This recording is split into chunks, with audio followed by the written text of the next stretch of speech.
तो हम लोग आज स्टार्ट करते हैं रिवीजन, ये क्लास 12th अकाउंटेंसी सब्जेक्ट। और हमने एक ये लिया है, एक बहुत ही लीडिंग स्कूल का ये क्वेश्चन पेपर है प्री बोर्ड का। तो इसके बेसिस पे देखते हैं और आप लोग इसको ध्यान से समझें। और ये आपके इसमें जो टॉपिक्स कवर्ड हैं वो है पार्टनरशिप, रिटायरमेंट, डेथ, डिसोल्यूशन और कंपनी अकाउंट्स के केस में issue of debentures, comparative and common size and cash flow, non profit organization. ये सारा टॉपिक इस टर्म 2 के लिए सिलेबस में आपके डिज़ाइंड है। और ये 2021 और 22 यानी इस करंट एकेडमिक सेशन के लिए ये हम लोग वीडियो बना रहे हैं। और इसमें आप इन सारी चीज़ों को रिवाइज़ कर सकते हैं with the help of A pre board examination paper of a leading school. तो चलिए हम लोग स्टार्ट करते हैं। सीधे आप देखिए कि पहला क्वेश्चन है, briefly explain the accounting treatment of life membership fees and general legacy in case of a non profit organization. जो नॉट फॉर प्रॉफिट ऑर्गेनाइजेशन है उसके लिए लाइफ मेंबरशिप फ़ी और जनरल लीगेसी, इसका आप क्या ट्रीटमेंट करते हैं, ये इसमें पूछा गया। इसमें 2 मार्कर हैं और 3 मार्कर और मैक्सिमम मार्क्स का आपका 5 मार्क्स का क्वेश्चन मिलेगा। तो हम लोग सीधे आ जाते हैं और इसको आप देखिए।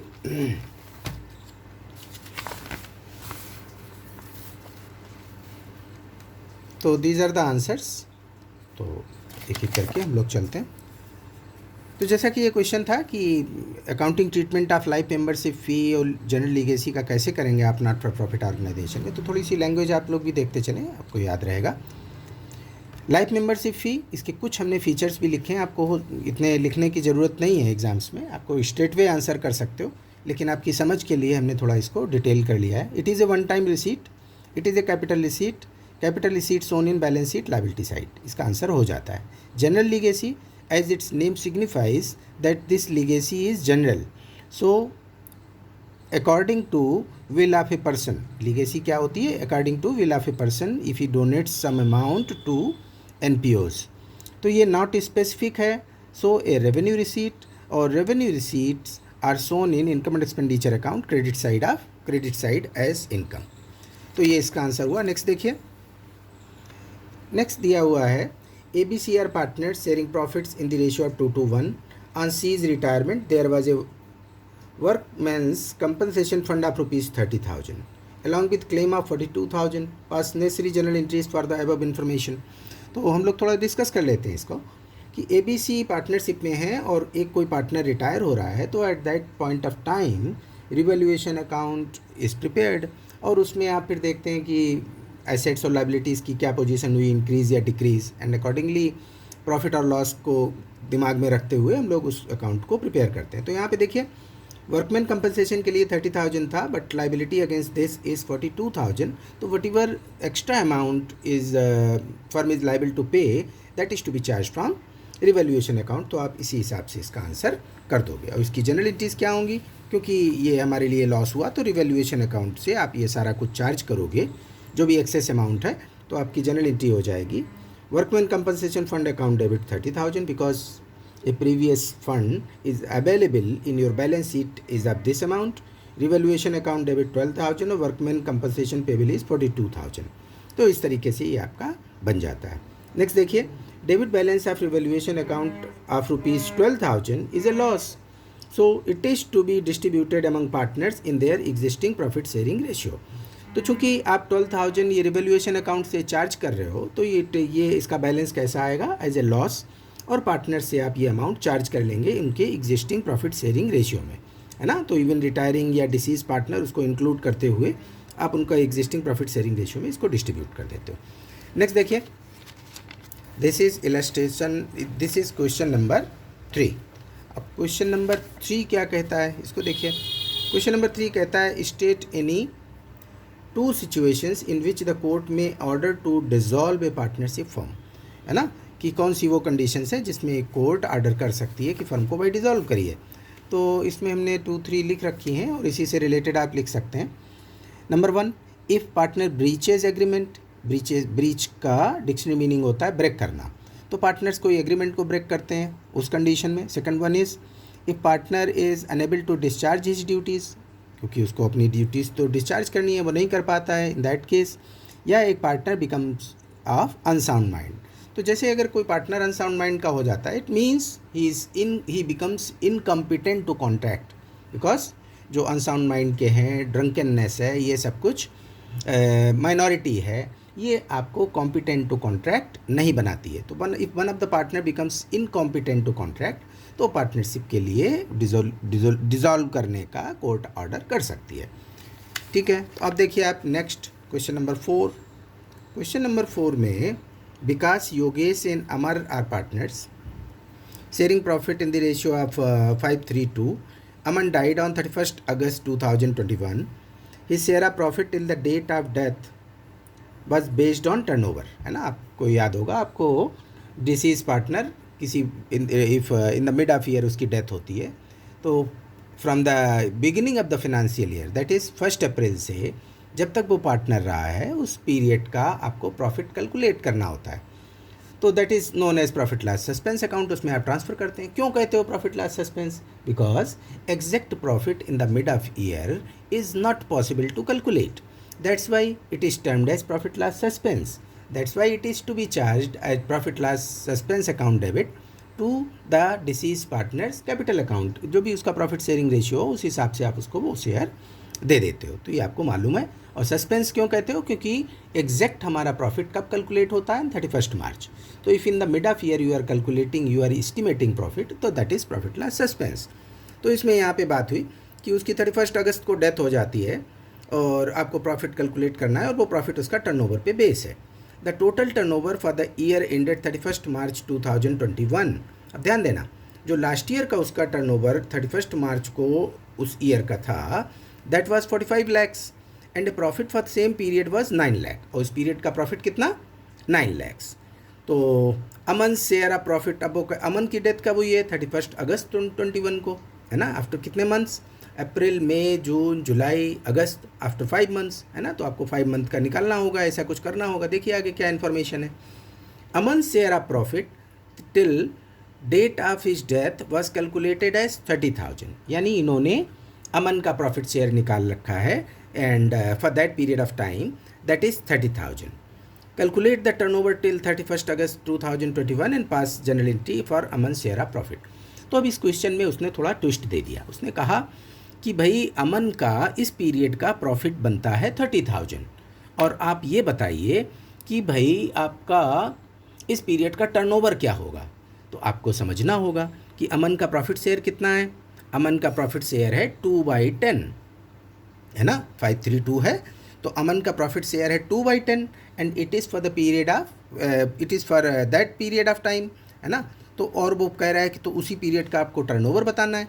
तो जब 2/10 30,000 है, तो फुल कितना होगा? तो आप फुल निकाल लेंगे, उसका रेसिप्रोकल हो जाएगा, है ना। और उसके बाद फिर हमको देखना होगा कि इसका फिर उस पीरियड का टर्नओवर क्या होगा। टर्नओवर आपने प्रीवियस ईयर का देखा, लास्ट ईयर टर्नओवर था 45 lakhs, और इस पर हमको प्रॉफिट हुआ था 9 lakhs का। तो आप परसेंटेज निकाल लेंगे, है ना, कि इसका क्या प्रॉफिट परसेंटेज है। तो देखो कुछ कैलकुलेशन किया है, वो आप लोग देख लें ध्यान से। तो सबसे पहले हमने क्या किया कि इसका प्रॉफिट परसेंटेज निकाला कि when profit 9 lakh, turnover 45 lakhs, तो इफ़ 1, तो आपने ऐसे कर लिया। और इसका आ जाता है आपका प्रॉफिट का, दिस इज परसेंटेज इफ़, हाँ इसको डायरेक्ट आप किया है, इफ़ प्रॉफिट रुपीज़ 1,50,000, है ना। तो टर्नओवर कितना होगा? तो वो आपने सीधे सीधे 45 lakhs अपॉन 9 lakhs इंटू 1,50,000, तो वो हमारा टर्नओवर निकल करके आ जाता है। It amounts to rupees 7,50,000।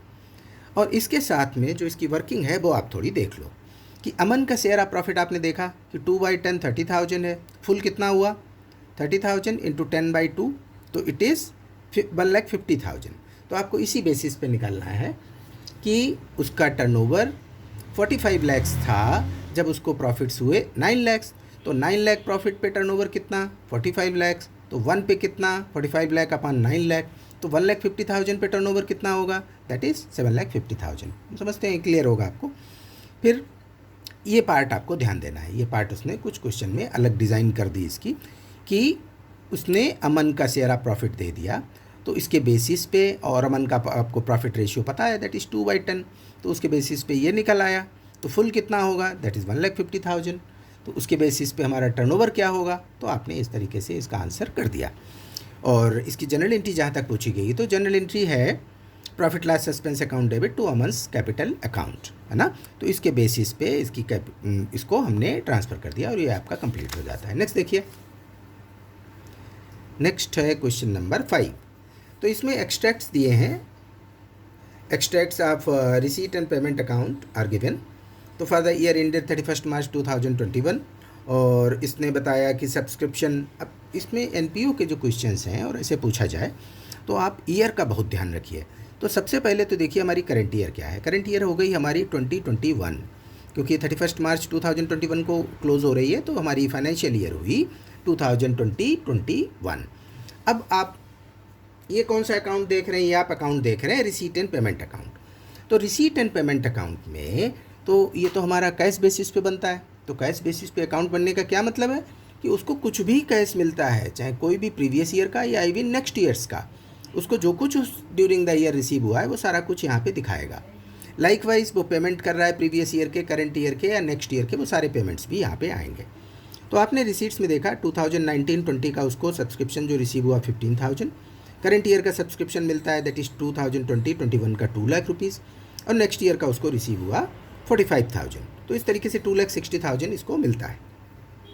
बाकी इन्फॉर्मेशन क्या है कि वहाँ पे 5,000 मेंबर्स हैं और सभी मेंबर्स को 50 रुपीज़ एज मेंबरशिप फ़ी देना है। यानी इसकी जो इनकम एंड एक्सपेंडिचर में सब्सक्रिप्शन की अमाउंट जानी है फाइनली, वो तो आपकी फिक्स हो गई कि number of members into membership fee, and that is 2,50,000, है ना। अब उसके बेसिस पे यानी फाइनल फिगर 2,50,000 में 50,000 ही आनी है इनकम एंड एक्सपेंडिचर में, उसके अलावा आप कुछ नहीं कर सकते।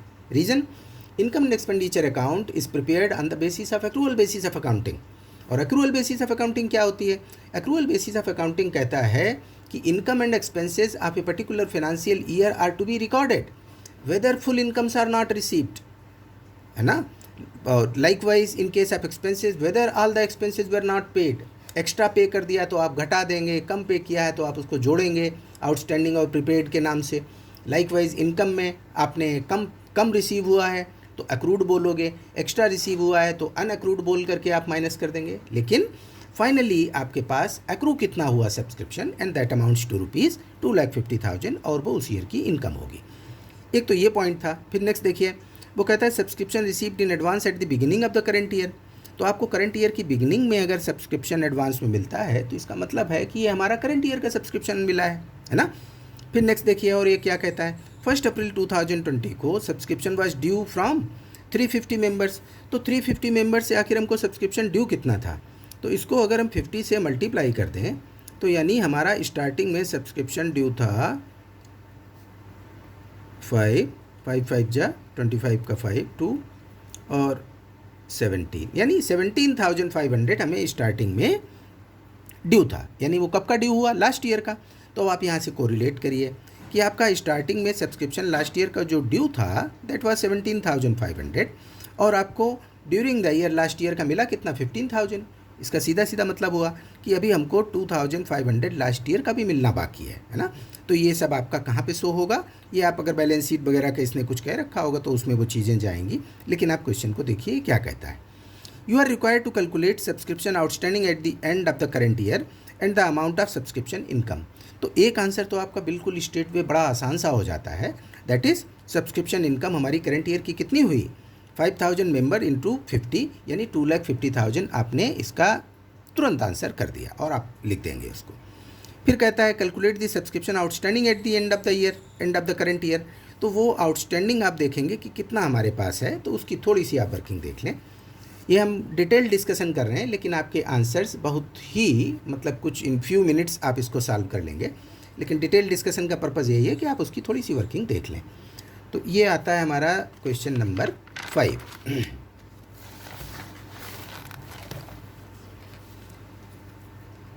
तो क्वेश्चन नंबर 5, इसमें हमने पूरा इस आपकी एक्सप्लेनेशन के पर्पज़ से इसको पूरा हमने डिटेल इसको लिख रखा है कि ओपनिंग बैलेंस शीट का सीन क्या है, और फिर आपका इनकम एंड एक्सपेंडिचर में क्या होगा, subscription outstanding at the and. अब इसमें आपने देखा कि हमारा लास्ट ईयर का 2500 बाकी है, क्योंकि 17,500 हमारा करंट ईयर का लास्ट ईयर का बनता है ना, जो उसने बताया कि इतना इसका आउटस्टैंडिंग था। 15,000 हमको मिल जाता है, तो लास्ट ईयर से रिलेटेड सब्सक्रिप्शन कितना ड्यू बचा आपका 2,500। अब हमको निकालना है कि ड्यू फॉर करंट ईयर। तो करंट ईयर का ड्यू आप सीधे सीधे देख सकते हैं कि देखिए आपकी जो रिसीट पेमेंट कह रहा है कि subscription received for 2020-21 it amounts to ₹20,000, है ना। और एक इसी में जो आपने सेकंड पॉइंट देखा था कि करंट ईयर का सब्सक्रिप्शन उसको जो बिगिनिंग में मिल गया था एडवांस के नाम पे, तो दैट इज़ 20,000, यानी हमें टोटल इसका मिला 2,20,000। और हमारा सब्सक्रिप्शन की इनकम कितनी बनती है, दैट इज़ 2,50,000। तो इनका जो डिफरेंस है that is 30,000। It remains accrued or outstanding at end. तो करंट ईयर का आउटस्टैंडिंग आपका कितना हो गया 30,000, प्रीवियस ईयर का आउटस्टैंडिंग 2,500, तो ये मिल करके 32,500 आपका बन जाता है और ये आपका बैलेंस शीट में जाएगा, है ना। तो आप इस तरीके से इसको सॉल्व कर सकते हैं। अब आप नेक्स्ट देखिए, नेक्स्ट क्वेश्चन नंबर 6।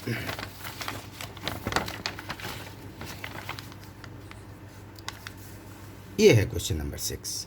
अब क्वेश्चन नंबर 6 को आप देखें तो म्यूचुअल फंड इसने बताया, so how the following items will be shown in the final accounts of the club.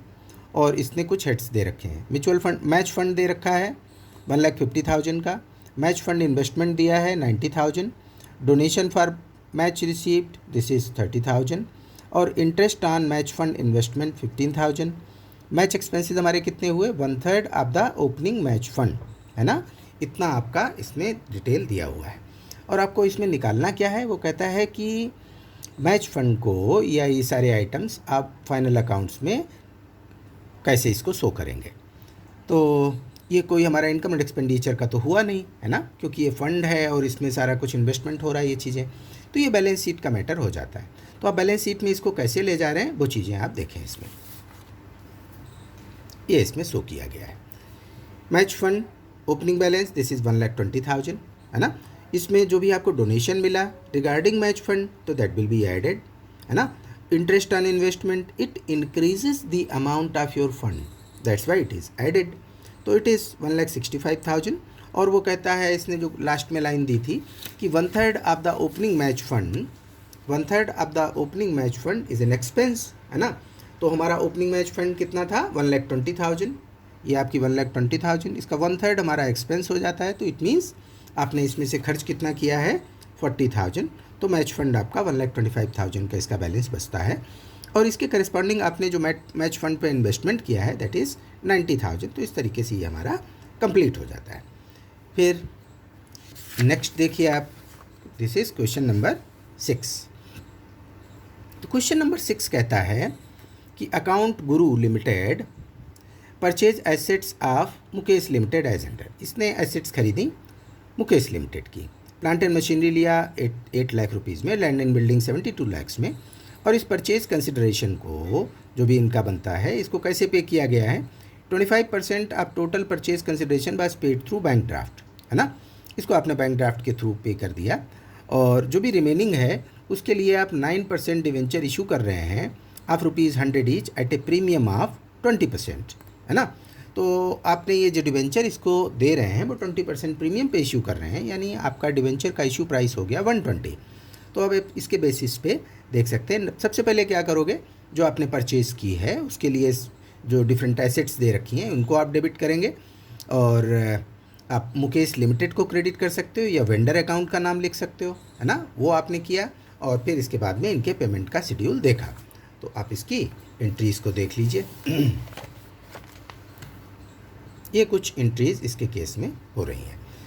तो सबसे पहले in the books of accounts Guru limited journal क्या हुआ कि plant and machinery account debit 8 lakh rupees, है ना, land and building debit 72 lakh, to vendor या Mukesh limited 80 lakh rupees.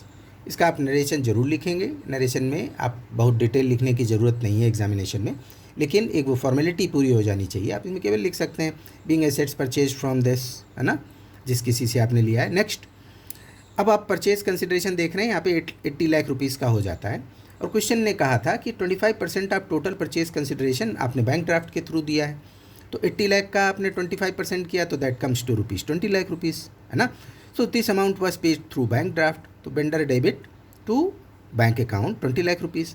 अब कितनी अमाउंट बचती है, that is payable to the vendor, that amounts to rupees 60 lakhs. तो 60 लाख को आप कैसे दे रहे हैं, इश्यू प्राइस आपके डिवेंचर का कितना है, क्योंकि इसके अगेंस्ट में हम उसको डिवेंचर इशू कर रहे हैं, तो इश्यू प्राइस है हमारा 120, क्योंकि 100 का डिवेंचर आप 20% प्रीमियम पे दे रहे हैं, तो it is benefit to the issuing company, और उसकी एक यूनिट प्राइस कितना हो गया 120। तो 120 के यूनिट प्राइस से आप 60 लाख रुपीज़ आपको पे करना है, तो कितने डिवेंचर हमको इशू करने पड़ेंगे ये आप देख सकते हैं, 60 लाख अपॉन 120, तो दिस इज़ 50,000 डिवेंचर्स। तो 50,000 डिवेंचर्स आपने वेंडर को दिए, उसकी जनरल एंट्री देखो, वेंडर डेबिट 60 लाख रुपीज़, है ना। इसके बाद 9% debenture 50,000 into 100 it is 50 lakhs, और चूंकि आपने प्रीमियम पे इसको इशू किया है तो that is security premium reserve credit कर दिया, कितनी अमाउंट से 50,000 इंटू 20। तो इस तरीके से आपके यहाँ तक क्वेश्चन नंबर 6 के हो जाते हैं। तो इसके बाद फिर हम आपको एक दूसरे पार्ट में इसके रिमेनिंग क्वेश्चंस बनाते हैं, इसको आप ध्यान से देखें और इसको चेक करिए अच्छे से। और इसमें इम्पॉर्टेंट ये होगा कि आप इसकी वर्किंग को ध्यान दें और क्वेश्चंस को बहुत अच्छे से सॉल्व करने की कोशिश करो। ठीक है बेटा, ओके।